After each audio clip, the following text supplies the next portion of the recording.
Hey everyone, it's Friday morning. It's a beautiful day. If you follow my Tactical Tuesday newsletter, you know I'm out trying to get back into running. Why, I don't know. I hate it. Probably because I hate it is what I'm trying to do, but apologies for the heavy breathing, taking a break. I want to talk real quick about something that's been on my mind a lot this week. Cynicism, and how I've let cynicism creep back into my own life. I say often that cynicism is more likely to kill you than a bullet ever will. And in our job, cynicism is as dangerous as anything you might encounter in the streets. Cynicism is subversive, it's sneaky, it sneaks up on you, and it hides in the crevices of your mind late night, a dark shift, sitting in a back parking lot, dealing with some of the things that people like me and admin put upon you at times. But I feel it too, and sometimes it feels like people don't care, or that the DA doesn't care, or the public doesn't care, and it makes it a fertile ground for being cynical, especially these days. But I needed to challenge myself this week with a thought that if I stay cynical, they win. And who's they? Well, let's see. If I stay cynical and don't continue to push for change, the people who don't want the change, want to keep things the way they are, they win. Because if I'm cynical, I keep my mouth shut, I sit on my hands, I don't engage, I don't interact, and so they win. You know who else wins? The crooks, their attorneys. You know, you're cynical, you don't put in the effort, you don't think it's worth it, you don't find a purpose to it, you write a crap report, you do sloppy booking of the evidence, a guy gets off on a charge, they want you cynical. Don't think they don't. Heck, even a DA might want you cynical. Case overload, too much complicated cases out there. They want you cynical so you write a bad report so they can kick it to the curb without a filing. Makes their job easier. They win. You know who really wins? The people that really win in this whole thing are the anti-cop crowd. The people who don't want you there already. Because what's better to them than an angry, pissed off cop to prove their point?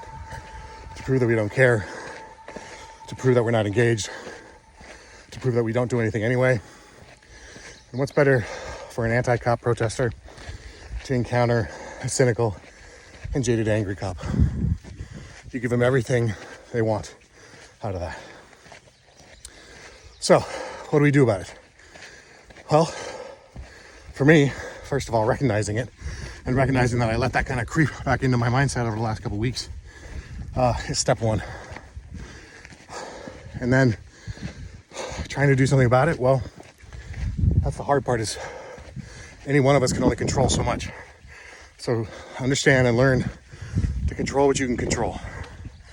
And you do your job for the benefit of you and the people around you, and so that you make the world a better place in your own little circle. I know that sounds silly, but the way to do that is to reframe your day from what you can accomplish to what you can contribute. And if you think of your day in the terms of how am I contributing, be that to your family, your agency, community, yourself, how am I contributing to that? And you can start to identify those things. That's where you start. So today, as much as it sucks to run for a guy who's still big, had shin splints all through the academy, almost got me kicked out of the academy because of it, running to me has always been off limits, unless I absolutely had to. So today I'm contributing by doing something that sucks, but completing it makes me happy. I've contributed to myself. Go home, contribute to my family. For those of you that have the watch today, thank you for contributing to all of us. Appreciate y'all. So why is it important to focus on contribution? Well, like I said, control what you can control, right? You can't control outcomes. Very rarely, anyway. You can't control what your boss will do. You can't control what the public will think, what the DA is going to do, what the public defender is going to do. You can't control any of that. So if you focus on that, you're ruined. I've been focusing a lot on outcomes, not on contribution. If you focus on contribution, you focus on just that, something you're completely able to control. And then we got to work to let go of the expectation. We gotta let go of the expectation that we have any say in the outcome. So focus on contribution, not on outcomes. And I think I'm gonna be a lot happier. Pretty sure you will be too.